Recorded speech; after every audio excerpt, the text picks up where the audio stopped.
The holiday season had always been a time for family, but this year, something felt off. My son, Ethan, had called me a week before Christmas and said something I wasn't ready to hear. "Mom, don't come for Christmas. We don't expect you." I froze. My stomach twisted. Not because of the words themselves, but because of the underlying message. Disappointment. Rejection. Something I had never felt from him before. I wanted to scream, to demand an explanation, but I held back. I told him calmly, "If that's how you feel, I'll respect it." But inside, I couldn't. How could I respect a holiday when my presence was no longer wanted? How could I feel welcome when my own son implied I wasn't? I spent the next few days thinking, replaying our conversations and analyzing his tone. Every message, every call. I realized there was more going on than he was letting on. There had to be a reason he suddenly didn't want me around. Then, as if confirming my suspicions, the mortgage company called. They informed me the payment for Ethan's house hadn't been made. Not once, not twice. Several months had gone by unpaid. I clenched my fists. I had been covering the mortgage without him ever mentioning a word. And now he didn't even want me at Christmas? Something inside me snapped. I decided to do what I never thought I would. I called the bank and canceled the mortgage payment. Immediately, I felt a mix of guilt, fear, and an unexpected sense of power.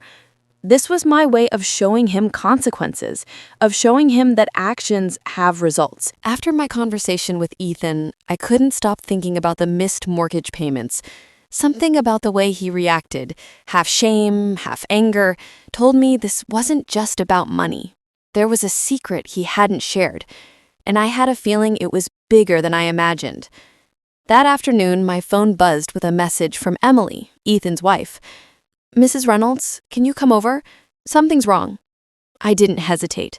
Something in her tone told me this wasn't ordinary. I grabbed my coat and headed to their house immediately.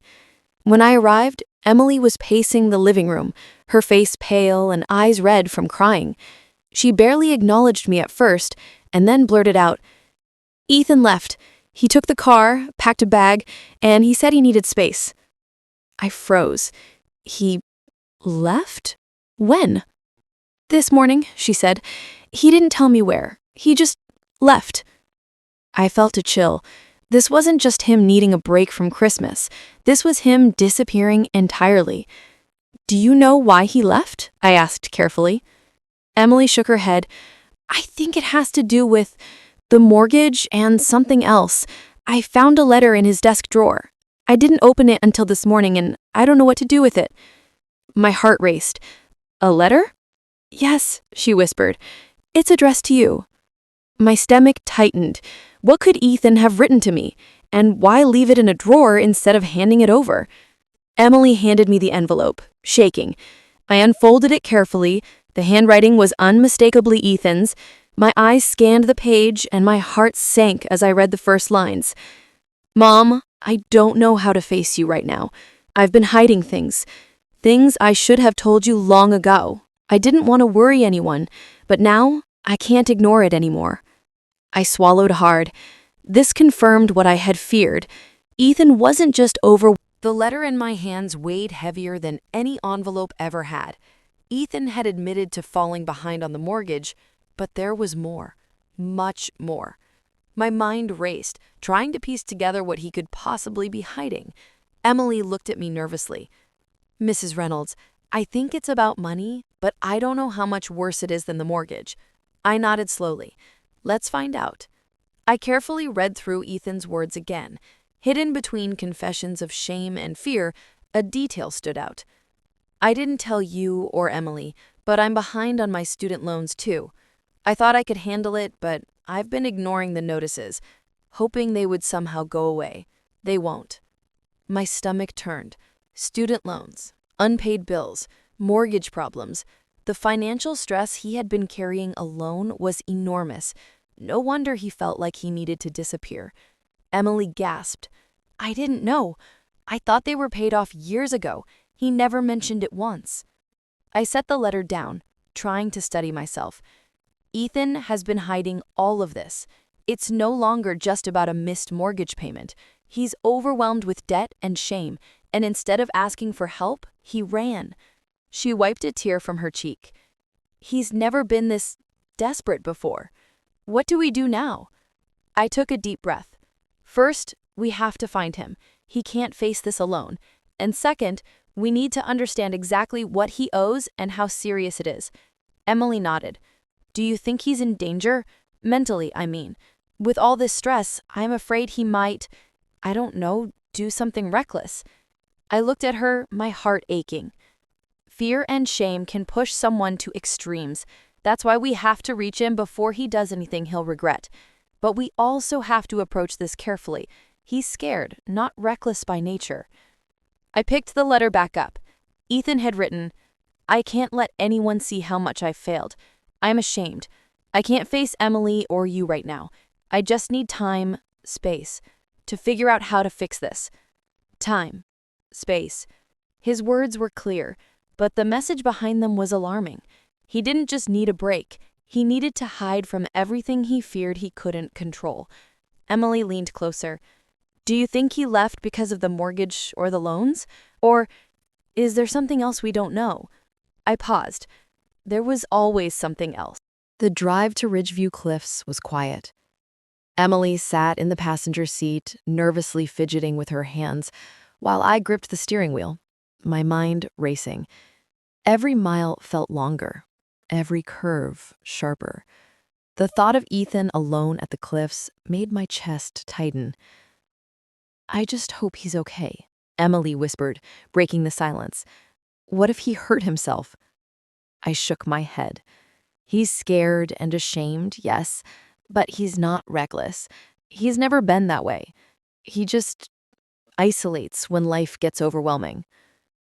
We arrived at the trailhead, the cliffs looming above us like silent guardians.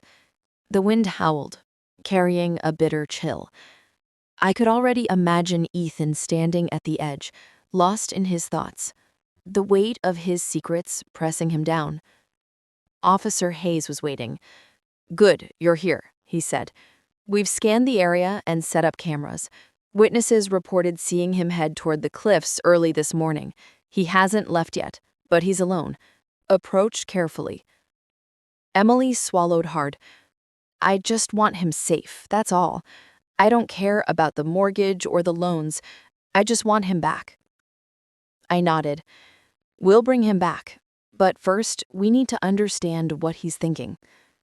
We followed the narrow path up the cliffs, the wind biting at our faces. I called out softly, Ethan, it's Mom. Emily's here too. No response. Only the whistle of the wind through the trees. Emily's voice quavered. Mom, he's not answering. What if he doesn't want to come back? I swallowed hard. Then we'll give him a minute. But he needs to hear us. He needs to know we're not here to punish him. We're here to help. Then, in the distance, I saw him. Ethan, standing near the edge, hands in his pockets, staring down at the jagged rocks below. His duffel bag was on the ground behind him, bulging with the money he had withdrawn from our accounts. Ethan, I shouted, step back. You're not alone. Emily joined me. Please, Ethan, come back. We just want you safe. He didn't move. His posture was tense, shoulders hunched, as if After guiding Ethan back from the cliffs, we returned to the house. The duffel bag sat on the floor, bulging with the money he had withdrawn from our accounts. I couldn't stop staring at it, a knot of worry tightening in my stomach. Ethan, why did you take all this money? I asked carefully, trying to keep my voice calm. He looked down, ashamed. I didn't know what else to do. I thought, maybe if I had the money, I could fix everything on my own, without burdening anyone. But now I see I made it worse. Emily stepped forward, her voice gentle but firm. Ethan, Mom's not here to judge you. She wants to help you. But you can't hide from problems by running away, or by taking money without telling anyone. He nodded slowly. I know. I panicked. I didn't want anyone to see how far behind I'd fallen. I thought I could handle it, but I couldn't. I felt my heart ache. He had carried this alone for months, maybe years. Shame, pride, fear, everything had compounded until he thought disappearing was the only solution. I knelt beside him. Ethan, we can face this together. The mortgage, the loans, everything. But honesty is the first step. You have to tell me exactly what you've done with this money. He hesitated, then took a deep breath. Some of it I kept for emergencies, but most I transferred to an account I opened under a different name. I thought if I moved it out, I could protect it from being part of the debt and maybe start fresh. Emily's eyes widened. You moved our savings without telling anyone? That's serious, Ethan. He looked down, guilt written all over his face. I know. I panicked. I didn't know anyone would understand. I didn't know how to handle it all. I shook my head, a mix of frustration and relief washing over me. This isn't about punishment, Ethan. It's just when we thought Ethan's crisis was only about money, a new revelation hit us like a storm. I was going through the papers with him, tracing every transaction, reviewing statements, and making sense of the duffel bag full of cash, when Ethan suddenly froze. His hands shook, and his eyes darted to the floor. Ethan, what is it? I asked, concerned. He swallowed hard. There's something else. Something I didn't tell anyone. Not Mom, not Emily, no one. Emily leaned forward, her voice trembling. What is it? Just tell us, Ethan. Whatever it is, we can face it together. He took a shaky breath. It's not just the mortgage or the student loans. I borrowed from someone I shouldn't have. Someone dangerous. I thought I could pay them back, but I've fallen behind. And now I'm scared. They might come looking for me. My stomach dropped. This was far beyond unpaid bills. This was a real, tangible threat. Someone had lent him money outside the normal channels, and now the risk was personal. Ethan, how much? I asked carefully, trying not to panic. He hesitated. Enough that I couldn't pay them back if I worked nonstop for a year. I thought I could hide it, but it's caught up with me. I didn't want to scare anyone. Emily's face paled. Oh my God, Ethan, why didn't you tell me? I was ashamed, he admitted, voice barely above a whisper. I thought if I hid it, I could fix it before it became real, but I couldn't. And now, I don't know what to do. I took a deep breath, trying to stay calm. Panic wouldn't help him, or us. We'll figure this out, but first you need to be honest about everything, every detail. If we're going to get you out of this safely, we need to know what we're dealing with. He nodded, swallowing hard. It's a personal loan from a man named Marcus. He's not someone to mess with. I borrowed a lot last year to cover bills and some unexpected expenses. I never told anyone, and now he's been calling me. Emily covered her mouth with her hands, eyes wide. He's been calling? Is he threatening you? Ethan nodded. Yes. I ignored him at first, but the next morning, a sharp knock at the door made my heart skip a beat. Ethan froze, his face pale. Emily and I exchanged worried glances. I walked cautiously to the door. Hello? A tall man, sharply dressed and exuding authority, stood on the porch. His eyes scanned the house, then settled on Ethan. Are you Ethan Reynolds? He asked, voice calm but firm. Ethan swallowed hard. Yes, that's me. The man nodded slightly. I'm Marcus. We need to talk. Emily gasped. Mom, that's the man from the loan, the one Ethan borrowed from. I felt my chest tighten. This was no ordinary confrontation. Marcus didn't look like someone to negotiate casually with. He was imposing, calculated, and clearly used to getting what he wanted. Ethan's hands trembled. I'm sorry. I didn't mean for it to get this far." Marcus ignored the apology. "I'm not here for apologies. I'm here for a resolution. The money you borrowed has to be repaid, or there will be consequences." I stepped forward cautiously. "Marcus, Ethan is young. He made mistakes, but he's coming forward now. We want to find a solution without unnecessary threats." Marcus's eyes narrowed. "I don't make threats. I make results. And right now, I expect payment, or you'll find out how serious I am." Emily placed a protective hand on Ethan's shoulder. "Please, we just need time to work this out. He didn't hide it to be malicious. He panicked. We can create a plan for repayment." Marcus's expression softened slightly. "A plan. Fine. I can work with that, but only if it's concrete. No more excuses, no more delays." Ethan swallowed hard. I can do that. I'll work with you. I'll make it right." Marcus's gaze lingered on Ethan for a moment longer, then shifted to me. "I want a plan by the end of the week. If the money isn't there, I don't care about apologies. I care about results." With that, he turned sharply and walked away, leaving a heavy silence behind him. Ethan sank onto the couch. Just when I thought we had a handle on Ethan's situation, he pulled me aside later that evening away from Emily. His face was pale and his hands trembled slightly.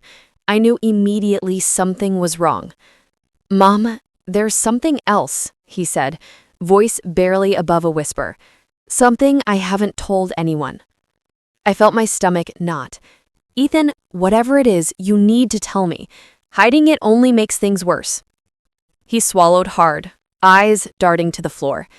"It's about the money I withdrew, the duffel bag. Not all of it was for bills. Some of it, I used it to cover up another debt, one I made long ago, before the mortgage, before Emily and I even moved in." My heart raced. "Another debt? Ethan, what do you mean?" He looked up, tears brimming. "It's not just Marcus. Years ago, I made a mistake, borrowed money from someone I thought I could trust. I never told anyone. I thought I had it under control, but it's come back. And I used part of the savings, the money you covered, to keep it hidden." Emily, who had overheard from the next room, gasped. "Ethan, why didn't you tell me? Why didn't you tell me any of this?" "I was ashamed," he admitted. "I thought if I hid it, I could protect everyone from stress, but it just snowballed. Now I don't know if I can fix it without losing everything. Emily, you, Mom, our home." I sat down beside him, taking a deep breath. "Ethan, you've carried all of this alone for too long. Secrets like these don't protect anyone. They only make things worse. The first step is honesty, and you're taking that step right now." He nodded, relief and fear mixing in his expression. "I want to fix it. I want to be honest. I want to face all the consequences, but I'm scared." Fear is normal, but hiding and running won't protect you or us. We face it together, step by step. First the debts, then rebuilding trust, and then healing. Emily joined us, wrapping her arms around Ethan. "Mom's right. We can get through this, but..." The next morning, I sat with Ethan at the kitchen table, reviewing the plan we had spent hours creating the night before. Every loan, every payment, every detail. It was all laid out. For the first time in weeks, there seemed to be a sense of order. Then, Ethan's phone buzzed. He glanced at the screen and his face drained of color. "What is it?" I asked immediately. Ethan's hands trembled. "There's a withdrawal from the account I set up for emergencies. All the money, almost everything, is gone." Emily gasped. "Gone? How's that even possible? Did Marcus do this?" I don't know," Ethan stammered. "I didn't touch it. I haven't logged in since yesterday morning. But someone took it." My heart pounded. A surge of fear and disbelief ran through me. Marcus had been intimidating, yes, but this was something different. This was deliberate, anonymous, and potentially catastrophic. Ethan, calm down, I said firmly, trying to steady both him and myself. We need to figure out exactly what happened before we jump to conclusions. I took his phone and checked the banking app. The transaction details were vague. No name, no reference, just a sudden, complete withdrawal. Whoever did this knew exactly what they were doing. Emily's voice shook. Mom, what if they take everything? What if we can't recover it? I shook my head. We'll figure it out. But first, Ethan, I need to know, did you share this account information with anyone else? Anyone at all? Ethan shook his head violently. No, only Marcus knows about the money, and he wouldn't have access to this account. I didn't tell anyone else, I swear. The tension in the room thickened. Who else could be monitoring him? Who could have orchestrated this? And most importantly, what was their motive? We called the bank immediately. The representative confirmed what we feared. The withdrawal was processed from an IP address different from any Ethan had used. It was external, deliberate, and suspicious. Emily buried her face in her hands. This is unreal. First Marcus, then all these hidden debts, now this? I reached over and held her hand firmly. We survive one crisis at a time. We'll track this, we'll report it, and we'll protect Ethan. But panicking won't. After the mysterious withdrawal, we knew we couldn't wait. We immediately contacted the bank's fraud department and started tracing the IP address that had accessed Ethan's account. Every second felt like an eternity. Mom, do you really think we'll find out who did this? Ethan asked, voice trembling. We have to try, I replied firmly. If we don't, whoever it is will keep coming back. We need answers, and we need them now. Hours passed as the bank analyzed the transactions. Every clue pointed to something unsettling. The withdrawal wasn't random. The IP address was linked to a location only a few miles away. And familiar. Emily's eyes widened. Wait, that's near the place Ethan used to work before moving here. How could someone there know about this account? I frowned. Something didn't sit right. Whoever it was, they weren't just after money. They knew details only someone close to Ethan could know.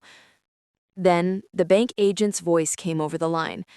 We've traced the transaction further. The IP leads to a private residence, and based on the account usage patterns, it appears to be someone Ethan has interacted with before. Ethan froze. His face went pale. No, it can't be. Not them. I felt a knot in my stomach. Ethan. Who? Tell me. He swallowed hard.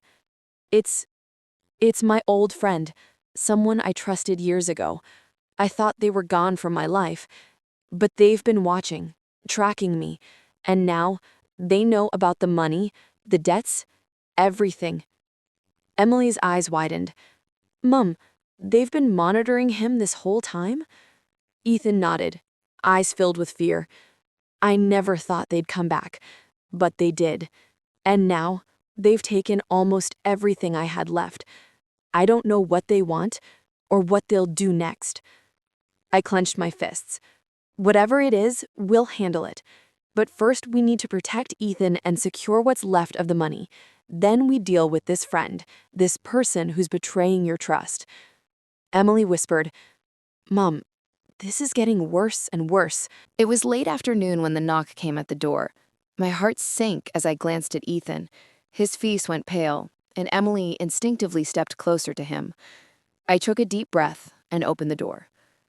Standing there was a figure from Ethan's past, his former friend, the one who had betrayed his trust and monitored his accounts. The tension in the air was instant and suffocating. Hello, Ethan, the man said smoothly, a hint of menace in his voice. We need to talk. Ethan swallowed hard. I don't know what you want. Leave me alone. The man stepped closer, ignoring Emily and me. I know everything, Ethan. The money, the debts, the accounts, and I know what you've been hiding from your family. You thought you could keep it secret, but secrets have a way of coming out. Emily's hand flew to her mouth. Mom, he knows everything? Yes, I said firmly, stepping in front of Ethan. We know you've been threatening him, and I will not let you intimidate my son. He smirked. Threaten? I'm not threatening. I'm just ensuring I get what's owed to me. You see, Ethan, hiding things doesn't erase responsibilities. You took risks, and now you must face them. I felt a surge of protectiveness. Enough. You're not taking advantage of him anymore. If you want money, we'll create a plan. But intimidation and spying stops now. He tilted his head, eyes narrowing. A plan. Fine, but it has to be immediate. No delays, no excuses. Ethan's voice shook. I understand. I'll work to pay it back. But please, don't scare Emily or Mom. I can't take it anymore. The man glanced at us, then finally nodded. Very well.